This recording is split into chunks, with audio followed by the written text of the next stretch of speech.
My parents always said everything they did was for the family. So imagine my surprise when I found out that everything they owned, the house, the business, the investments, even the land my grandfather left behind, had been quietly transferred into my sister's name. Not shared, not divided, just hers. I wasn't told. I wasn't consulted. I wasn't even mentioned. Apparently, the plan was simple. She would inherit everything, and I would just exist somewhere on the sidelines. At first, I was angry. Then I was confused. And then I realized something that changed everything. If they believed I was worth nothing, then I had absolutely nothing left to lose. So I stopped fighting for a place in their world and started building one they couldn't control. By the time they realized what I had done, it was already too late, because the child they could overlook had quietly become the one person they could never manipulate again. And that's when they started calling. In my family, trust wasn't something you earned. It was something you were born with. And my sister Emily had apparently arrived into the world already pre-approved. From as far back as I can remember, she wasn't just the older sibling. She was the responsible one, the reliable one, the one my parents said would always land on her feet. I was the opposite, not because I got into trouble, not because I was reckless, but because, according to them, I lacked focus, which is a polite way of saying they never really believed in me. When I was 8, Emily got a brand new desk for her room, solid wood, brass handles, the kind that looked like it belonged in a lawyer's office. My parents said it would help her develop good study habits. I got her old plastic folding table with one leg slightly shorter than the others. Dad shoved a magazine under it to stop the wobbling and patted my shoulder. Still perfectly usable. That phrase basically summarized my childhood. Emily got things chosen for her future. I got whatever still technically worked. Birthdays were the same. Emily's parties had themes, decorations, bakery cakes that required ordering weeks in advance. My mom took photos like she was documenting a royal event. Mine were flexible. Sometimes pizza at home. Sometimes a restaurant if there was a coupon. Once, when I turned 13, my gift was an envelope with cash inside that my parents proudly called practical. Emily got a brand new laptop that same year. For school, I asked if I could use it sometimes. My parents exchanged a look like I'd asked to borrow something fragile. She needs it, Mom said gently. You should save for your own things. Saving with what money, I never asked. Even then, I understood the rules. Emily was an investment. I was an expense. Our house reflected that difference too. A quiet suburban place, neat lawn, beige siding, the kind of neighborhood where nothing dramatic ever happened. Emily's room was upstairs at the front. Big window, new furniture, fresh paint every few years. Mine was smaller, at the back, overlooking a patch of yard where nothing ever grew properly. When relatives visited, they always wanted updates about Emily. How's our star student? Still top of the class? She's going places. Then they'd turn to me like an afterthought. And you? I learned to answer with one word. Good. Because anything longer never seemed to matter. By high school, the roles were basically official. Emily handled important things. She helped Dad organize bills at the kitchen table. She filed paperwork. She sat in on conversations about mortgages and insurance like a junior partner. If I walked in, the conversation stopped. Adult stuff, Dad would say. My responsibilities were different. Trash, lawn, errands, things that kept the house running but didn't give you any say in it. Looking back, they weren't just dividing chores. They were dividing authority. Emily was being trained to manage things. I was being trained to maintain them. The moment it really hit me was when I was 16.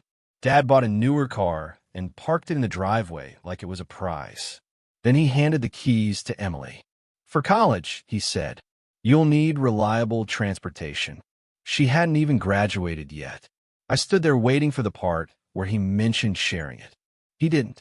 Later that night, I asked, will I get to use it sometimes? Dad hesitated. We don't want to put unnecessary wear on it. Unnecessary wear. Apparently, that included me. When Emily left for college, my parents cried at the airport like they were sending off a hero. Call us every day. Don't worry about money. Focus on your studies. Tuition paid. Apartment covered. Everything handled. 2 years later, when I left for college, the goodbye took less than 5 minutes. Try not to overspend, Mom said, checking her watch. No tears.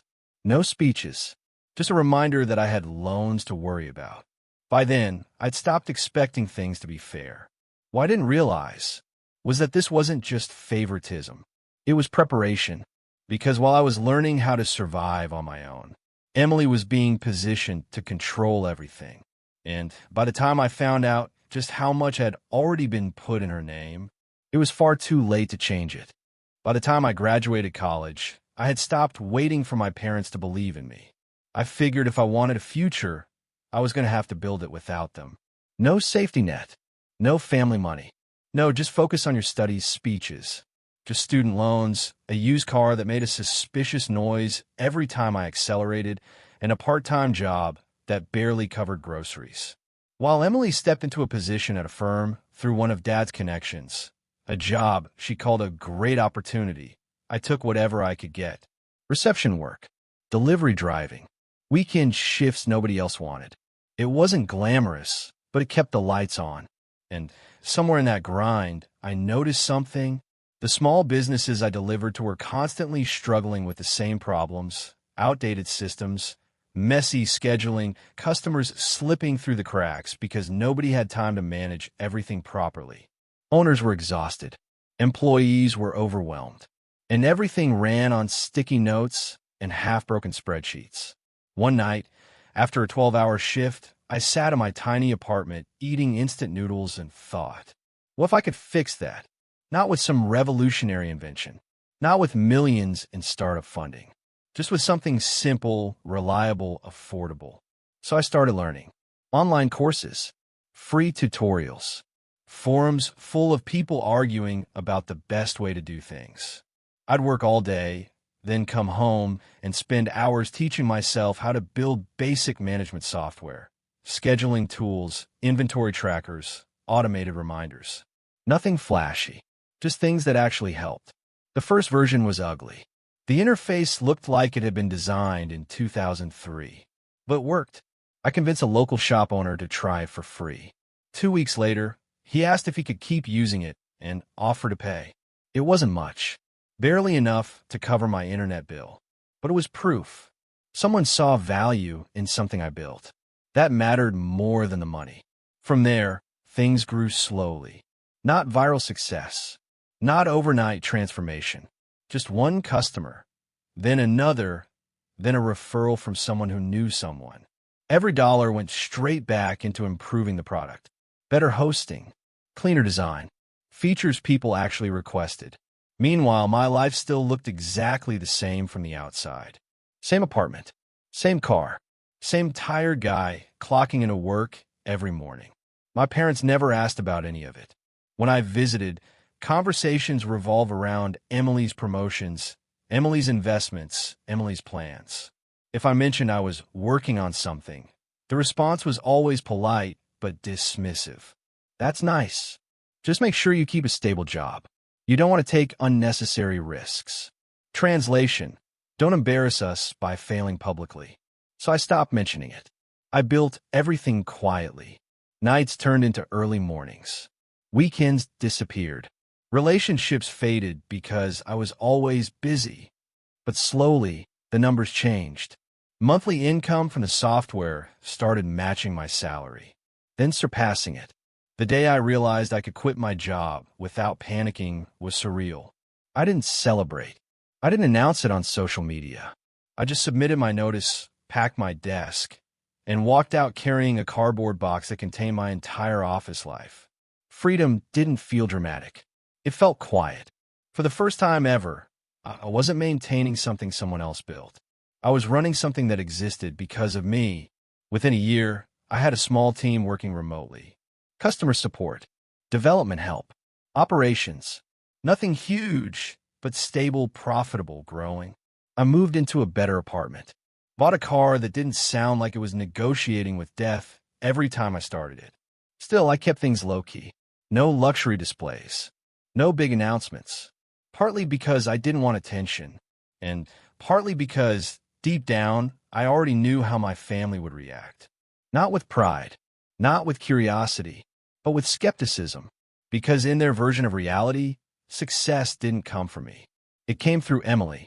I didn't realize just how firmly they believed that, until the day I learned that while I had been building something from scratch, they had already decided who would control everything they owned.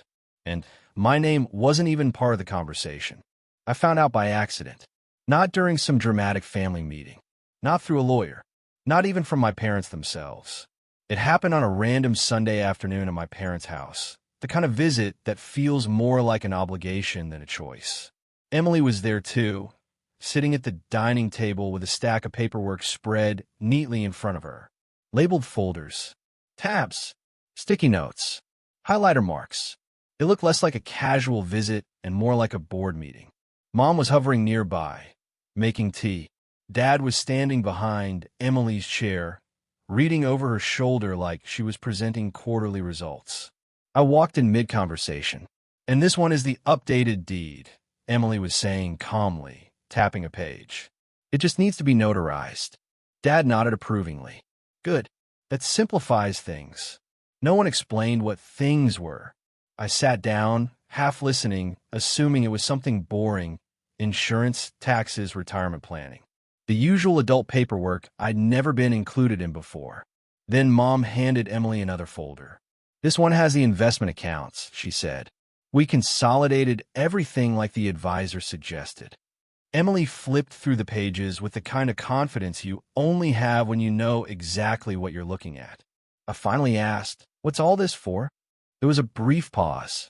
Not awkward exactly, just coordinated, like everyone silently agreed on how to answer. "Oh, just organizing things," Mom said lightly. "You know, future planning." Future planning.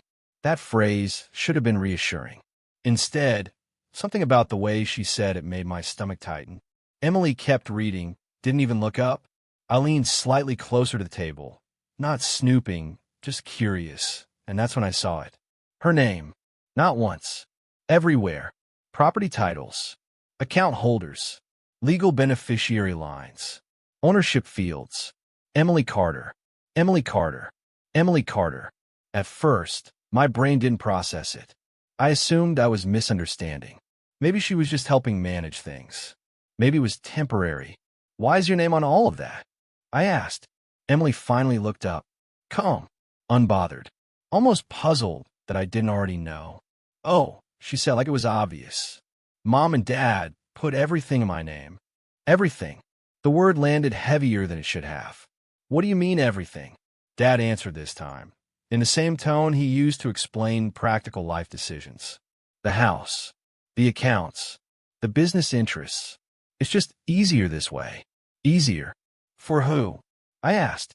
Mom set down her teacup carefully before speaking, like she had rehearsed this. "For the family." Emily nodded. "It avoids complications later." Complications. I felt like I'd walked into a conversation that had started months ago, maybe years, and nobody had thought to include me. "So, what happens to it eventually?" I asked slowly. Emily shrugged. "I'll manage it." Not "we'll manage it." "I'll manage it." And I'm not part of that. Another pause. This one heavier. Dad sighed, the way you do when someone is being unnecessarily difficult. "It's not personal," he said. "Emily is just better suited to handle financial matters." Mom added quickly, "You've always been more independent. We didn't want to burden you." Burden me? By giving me a stake in my own family's future? I let out a short laugh that didn't sound like mine. "So let me get this straight," I said. "Everything you own legally belongs to Emily now." "It's for protection," Dad said firmly. "In case anything happens. Taxes, legal issues, long-term care. This was the smartest arrangement." Smart, efficient, practical. Every word made it sound like a spreadsheet decision instead of a family one. "And you didn't think I should know?" I asked. Mom reached for my hand like she was comforting a child. "Of course you know now." Now, after it was already done. Emily finally spoke again, her tone still perfectly calm. "It doesn't change anything between us." But it did.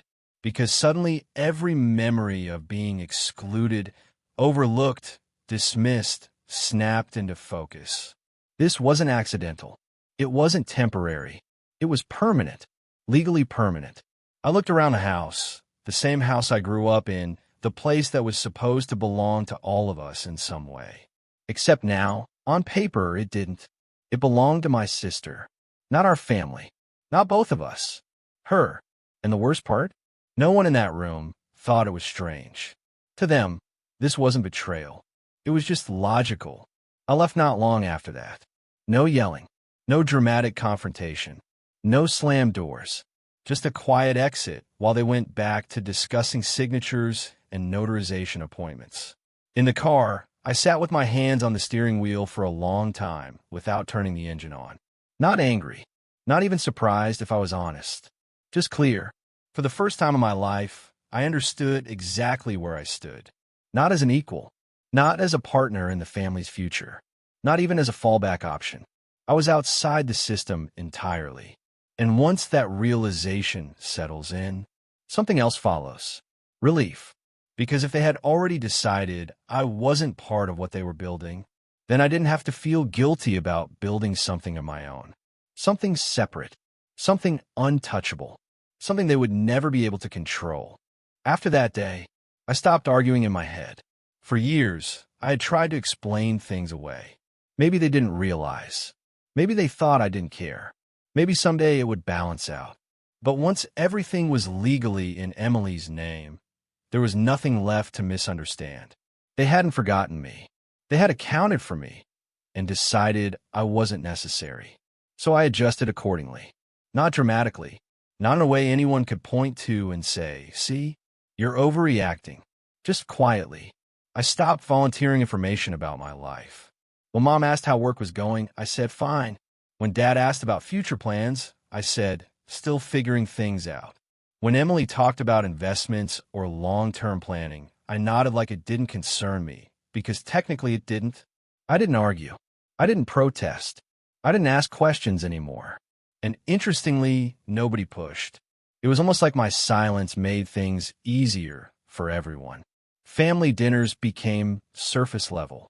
Weather, traffic, TV shows, updates about relatives I barely knew. Anything except real conversations. I started visiting less often. Not cutting contact, just spacing it out. If I used to come every week, now it was once a month. Then every 6 weeks. Then whenever I happened to be in the area. No one complained. They were busy. Emily had responsibilities. My parents had appointments, routines, their own lives. I was simply optional. Meanwhile, my own life was changing faster than ever. The business kept growing. More clients, more revenue, more stability. I moved again, this time into a house. Not a mansion, not flashy, just quiet, comfortable mine. Signing those papers felt different from anything else I'd done. No co-signer, no family contribution, no approval required. Just my name, only my name. For the first time, I owned something that couldn't be reassigned, transferred, or quietly placed under someone else's control. I didn't tell my parents right away. Not because I wanted to hide it, but because I didn't feel the need to share anymore. That realization hit harder than anything else. Success used to feel like something you brought home to show your family. Look what I did. Look what I built. Are you proud? Now it just felt personal, peaceful. A few months later, Mom found out indirectly through a relative who had seen me moving. "Oh, you bought a house?" she said on the phone, surprised. "Why didn't you tell us?" I paused, genuinely unsure how to answer. Because you didn't ask? Because it didn't feel like it mattered? Because I didn't want opinions, advice, or comparisons? I didn't think it was a big deal, I said finally. "But that's wonderful," she insisted. "We would have helped you look. Help me look.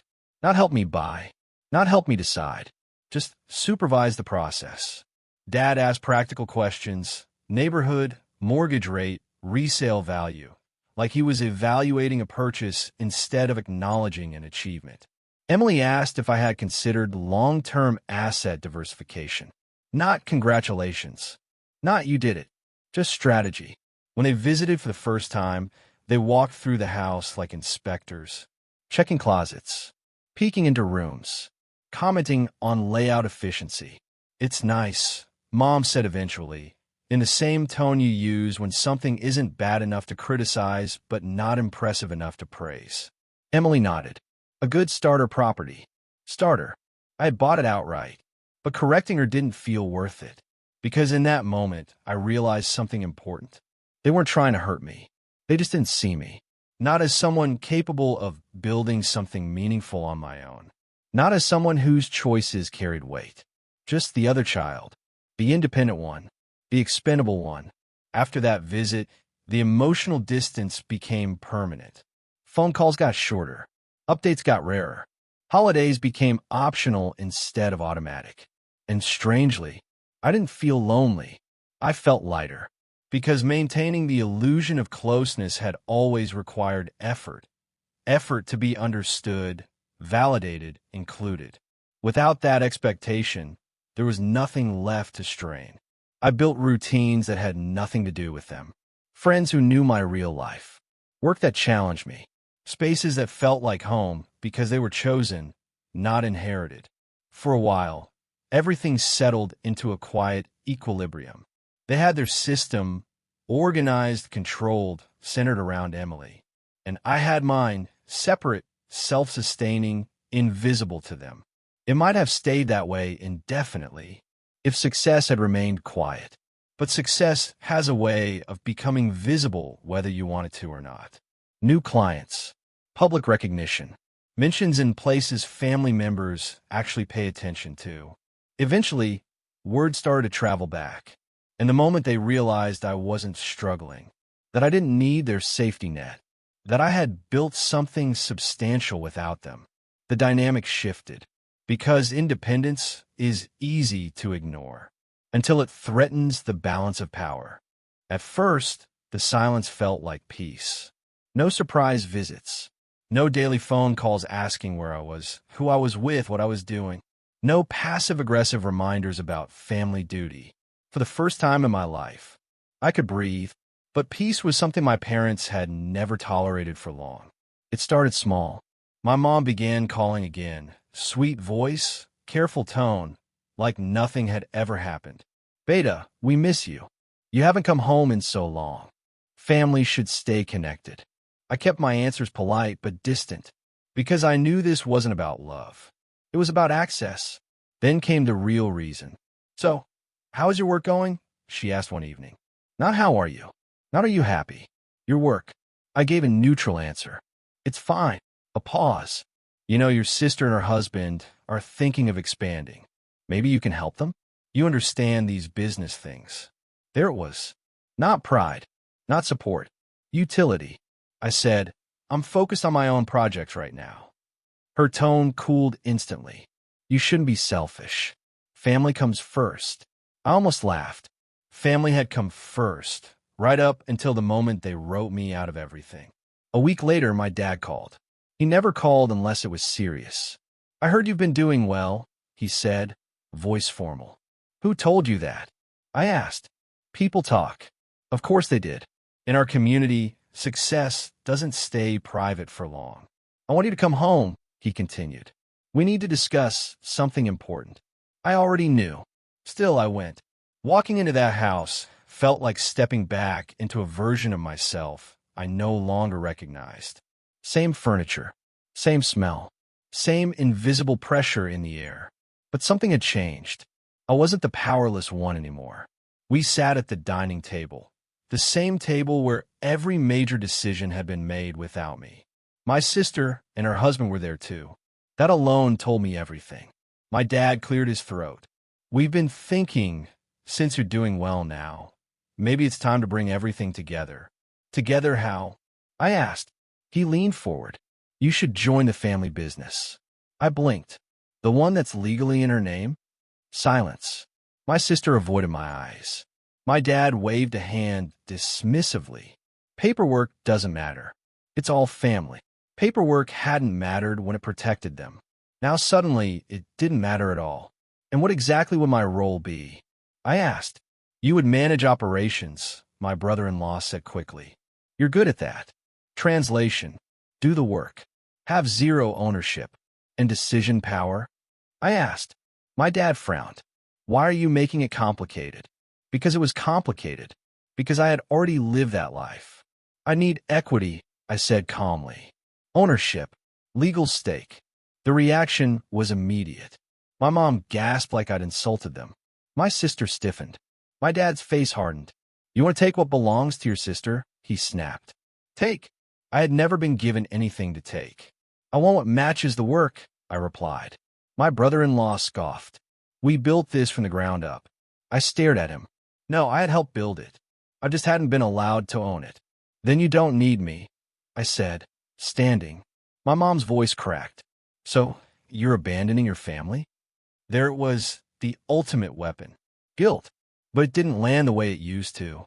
I'm not abandoning anyone, I said quietly. I'm just not abandoning myself anymore. My dad's voice dropped into something cold and dangerous. If you walk away now, don't expect support later. Support. The same support that had disappeared the moment assets were transferred. I nodded. I already learned that lesson. Over the next few weeks, their attempts escalated. Relatives started calling. A child shouldn't fight with parents. Money shouldn't break families. You owe them everything. Funny how responsibility always flows in one direction. Then came the rumors. I was ungrateful, arrogant, corrupted by success, influenced by outsiders. Classic character assassination. Soften me up socially, so I'd crawl back for approval. But something unexpected happened. Instead of shrinking, I doubled down. I expanded my work, signed bigger clients, moved into a better office space, built systems that didn't rely on anyone's permission. Every step forward felt like another chain falling off. The final confrontation came on a rainy evening. My parents showed up at my place unannounced, not to visit, to inspect. My mom looked around slowly, eyes scanning every detail, the furniture, the equipment, the framed certificates on the wall. This is expensive, she said carefully. My dad's voice was tight. Where did all this money come from? Not pride, suspicion. For my work? I answered. He stepped closer. You've changed. I met his gaze. No, I said. I've just stopped asking permission. For a moment, none of us spoke. Then my mom said something that hit harder than anything else. We just don't want to lose you. And for the first time, I believed her. But losing me wasn't what scared them. Losing control was. I softened just slightly. You didn't lose me, I said quietly. You just don't get to run my life anymore. My dad looked like he wanted to argue, but didn't, because for the first time, there was nothing he could threaten to take away. I had built something that didn't depend on them, something they couldn't sign over, couldn't manipulate, couldn't use as leverage. When they left that night, the apartment felt different. Not empty, not tense, just mine. And I realized something important. They weren't trying to bring me back because they love me more now. They were trying because I had proven I didn't need them. And nothing is more threatening to controlling people than independence they can't touch. In the end, there was no explosion, no dramatic apology, no cinematic confrontation, no moment where everything suddenly became fair. Just a slow, undeniable shift. Months passed. The calls from relatives faded. The guilt messages stopped. Even the rumors lost momentum once people realized I wasn't reacting. Control only works when the target still participates. And I didn't anymore. I built routines that had nothing to do with them. Morning coffee in my own quiet kitchen. Workdays filled with decisions no one could override. Evenings that weren't interrupted by criticism disguised as concern. For the first time in my life, peace didn't feel temporary. It felt earned. Then one afternoon, I got a message from my sister. Not from our parents. From her. Can we meet? No emojis. No small talk. Just that. We met at a quiet cafe halfway between our places, neutral territory. She looked tired. Not dramatic tired. Life tired. After a long silence, she said quietly, I didn't ask for things to be this way. I believed her. Because the truth was, she hadn't orchestrated it. She had benefited from it. There's a difference. I know. I said. She stared at her coffee. They thought they were protecting me. By sidelining me? I asked gently. Her eyes filled with something complicated, guilt, frustration, maybe even resentment. You were always stronger, she said. They thought you'd be fine on your own. That sentence landed deeper than anything else in this entire story. Not chosen, not trusted, not supported, just expected to survive without help. I nodded slowly. I was fine, I said, but not because of them. She hesitated before speaking again. The business, it's not doing well. There it was. Not revenge, not triumph, just reality. Without the person who had quietly carried systems, strategy, and problem-solving, things had started to crack. I'm not asking you to come back, she added quickly. I just wanted you to know, I never hated you. I swallowed the lump in my throat. I never hated you either. And for the first time in years, we talked like siblings instead of competitors in a game we never agreed to play. No accusations, no scorekeeping, just two people trying to understand how the same childhood had shaped them differently. When we stood to leave, she said softly, I'm glad you built something of your own. Not jealous, not bitter, just honest. Me too, I said. My parents never apologized directly. That would have required admitting they were wrong. Instead, they shifted into something quieter, cautious politeness. Holiday messages, occasional check-ins, conversations that stayed safely on the surface. No more demands, no more ultimatums, because those only work when you hold leverage.